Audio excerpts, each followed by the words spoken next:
Hi everybody, my name is Julia Dunn and you're watching Season 2 of Weekly Wisdom, a webcast that shines light on the experiences, feelings, and thoughts of the families that come to Olivia's house for support. People always wonder, what goes on in the mind of a child after a loss? Why not just ask them? Let's see what this week's question is.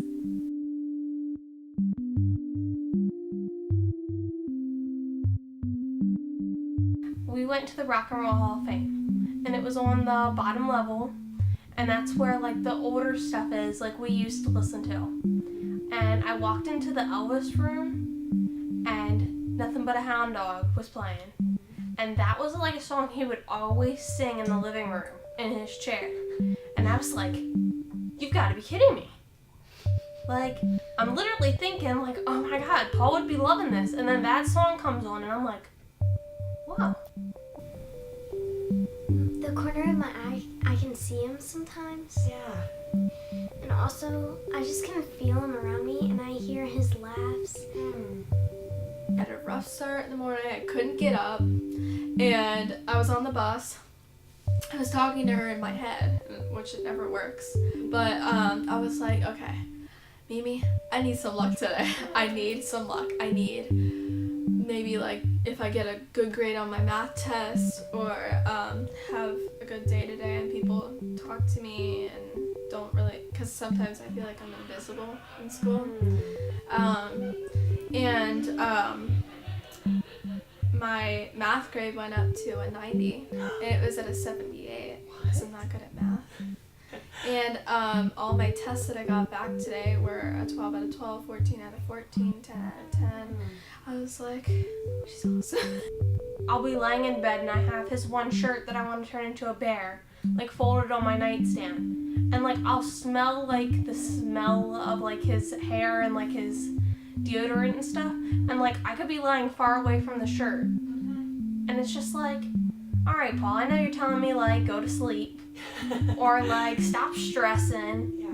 But there's moments like that. I feel like he's with me. My grandma, she was an artist. So she did art. And whenever I'm doing my art supplies, I got from her.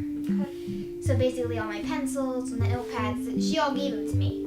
So whenever I'm doing art, which I'm not very good at, but I feel like she's there like urging me on to do better at art. And that just makes me feel really happy.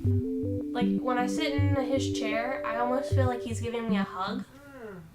And like all of a sudden, like I could be like on the verge of wanting to like yell, scream, and throw a tantrum like a 2-year-old. But if I sit in that chair, all of a sudden like an overwhelming peace comes over me.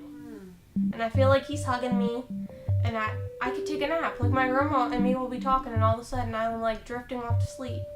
And she's like, Leanne, and I'm like, what?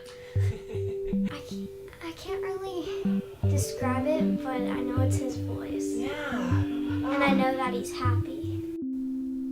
Even when our loved ones aren't with us physically anymore, the love we had for them never dies. The energy of that love can surround and comfort us during our healing, but we have to be open to it. The children in this video were beautiful examples of how when you keep your heart open to healing instead of trying to numb yourself to the pain, there is a chance to create a spiritual relationship with the person who died. Their memories, legacies, passions, sometimes even their voices can live on. I'm Julia Dunn. This has been Weekly Wisdom. See you next week.